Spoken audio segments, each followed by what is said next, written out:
What happens to girls' brains when they're subjected to unrelenting toxic stress during puberty? Puberty and adolescence are a time of incredible promise, but it's also a vulnerable time in terms of developing lifelong mental health.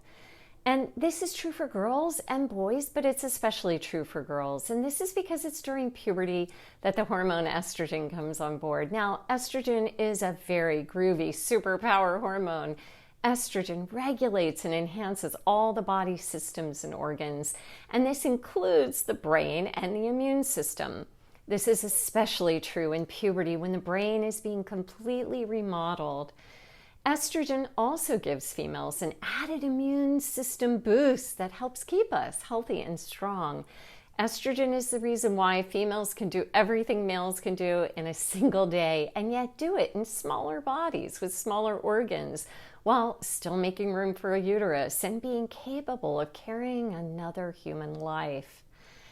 But when females face big, toxic, unrelenting, overwhelming stressors in the environment, the benefits of estrogen can flip from an evolutionary advantage to an evolutionary disadvantage. Estrogen is particularly powerful at revving up the body and brain's response to stress. Estrogen can also amp up the body's stress immune response in a way that testosterone just doesn't. This is also why women suffer from autoimmune diseases at several times the rate of men. Now, at puberty, the brain factors in all the social and emotional stress you've ever faced in your life, all the adversity, and the brain rewires based on that intel. It's a bit like a computer system calculating the odds for a board game based on where on the board a player's piece sits right now and all the past moves that have taken place. And by assessing these odds, your brain is trying to figure out how to prepare you for whatever future threats may be waiting in the world for you in your future as you grow up and go out in the world on your own and one day have your own offspring. And this is why it's at puberty that we begin to see differences emerge in girls' health.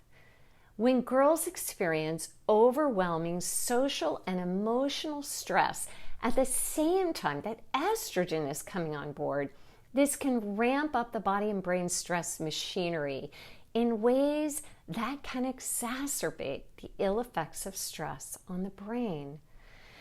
Neuroscientists believe, in fact, that we have created a social environmental landscape that may be altering the female stress response in ways that turn on genes that derail thriving during this critical neurodevelopmental window.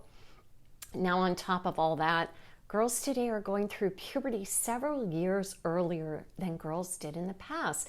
And this really matters too in terms of girls' mental health, because the parts of the brain that help discern how to respond to social and emotional threats, put them in proper context, and how and when to ask adults for help, they haven't wired and fired up yet. And this means that girls are experiencing adult-like levels of stress before their brains have developed to handle these big emotional stressors. Now look, I want to be very, very clear here that girls are not emotionally more vulnerable or more fragile than boys. They're not more prone to hysteria or any of those other derogatory terms that have been used to belittle women and girls across millennia. The adolescent female brain is an absolute superpower.